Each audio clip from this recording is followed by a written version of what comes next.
Davidson. The Sycamores advancing to tomorrow evening 6 o'clock game.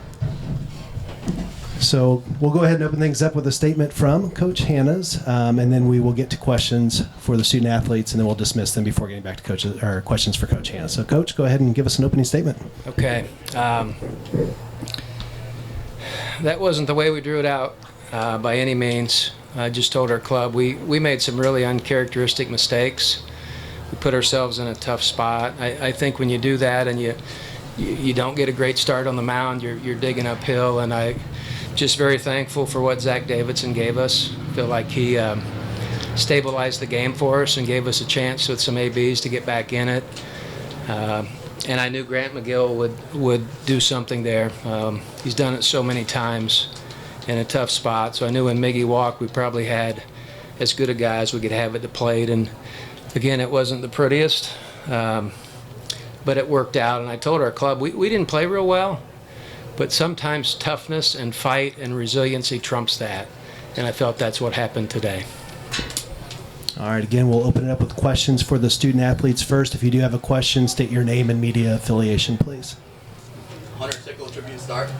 Grant, you got the big moment of the day, right? Almost like the big spot, the big heroic finish here for you guys in the Sycamores. Can you walk me through as you're watching that 8th inning? Josue gets out there, gets the leadoff single. You guys tack on a run. Can you walk me through kind of your mind frame as you're seeing all this happening, and then you're going to get your spot to deliver? Well, I mean, really, I mean, you see how the inning develops. You know, you watch our guys go up there and just battle. You know, they go up there just hard-nosed, not going to get out. You know, and I mean that's all you can really ask from that part of the lineup. I mean, they were so tough today, and I could just tell, especially after Miggy got on. I mean, it was time. You know, and no matter how, I mean, I just wanted to get it done. Just wanted to get it done for the guys, you know, and I mean, it worked out. It was awesome. Great, pretty similar to THI TV. Everybody knows you for your defense. How awesome when you can, show your bat at times. Like I said, everybody knows that from the defense when the bat comes through for you. Yeah, I mean, like you said, I mean, I take pride in my defense, and I mean, I've been working all year to just continue. I've been working over really the past 3-4 years of just continuing that offensive side, and I mean, when it shows, no matter how it does, it feels awesome, you know, and it's just another thing that I want to contribute even more to my team just to help us win. Michael Presti and Snowblade.com for both of you. When you're having to go uphill like that, and it's a hot day and all that, how valuable is it to have a crowd like that kind of pushing you along? I feel like it's a really big deal because that adrenaline pushes me, and I know that I have my defense behind me, and they're feeling the same thing. So I know that we're going to just play defense, and all I got to do is throw strikes and use my defense. Yeah, they're awesome.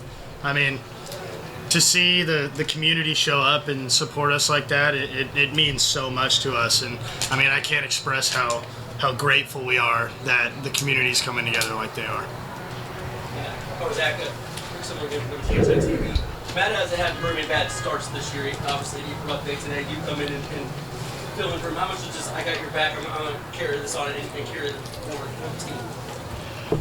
I mean, it was short for him, but like I know that I have to pick him up. I have to come in there, throw strikes. I have to keep them where they are, right? Their runs and everything. I got to keep them there, and then I got to help Matt out, and then get it so we can score runs and play defense. Zach, is it kind of like just par for the course? Keep going like you're, a kid, high school, whatever it is. You just keep going like you're always doing, and just hope that those batters come along and you guys can see through the win. I kind of just, I feel like the adrenaline just pushing me through, honestly. I can help you on that. Not with Gongora on the mound today. It wasn't anything like high school. Patrick, you got one? Yeah, Patrick, a little about D1 baseball. Grant, can you tell me about that 2 moments? The actual swing, what you were looking for, and I think you had 2 strikes there, so I know you were just looking to get that ball play. And 2, recording that final out to close up. Yeah, I mean,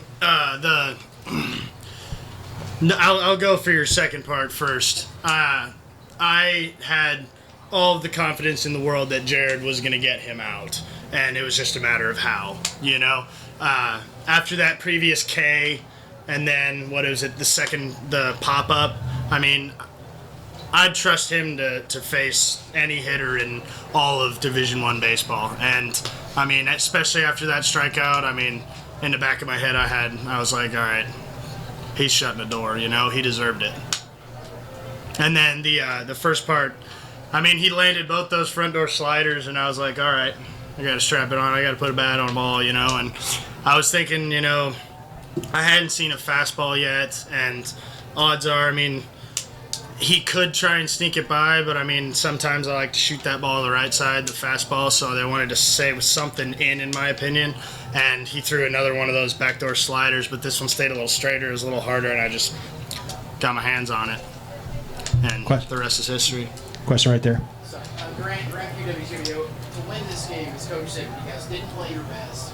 What can that do? This is a marathon, it's not a sprint. What does that do for you guys moving forward? Certainly everything resets tomorrow, but to come back and win like that, what does that do for the team? I think it just reinforces the character that our team has 1 through 9 and in our pitching staff. You know, we're going to come up and we're going to show up and play good ball every day, you know. And I mean, I'm just so proud of them and that we get to, you know, play another day. And the plan is to just keep playing until we get the ball taken out of our hands.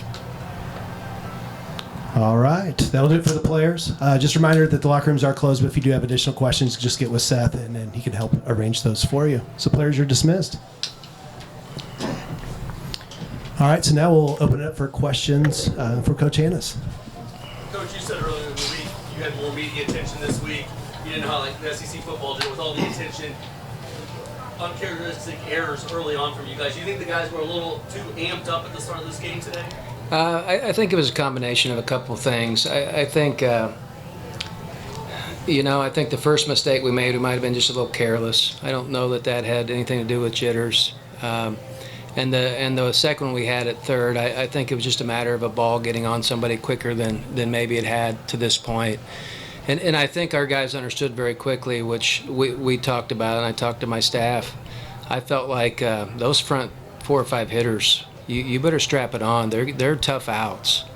And I'm not so sure that Patrick isn't the best player we've seen all year. He's a special guy. The bat speed, the ability to hit the ball away from him, and you got to jam him to get him out. So I think a lot of things played into it, Rick, but I think there was obviously a little bit of emotion.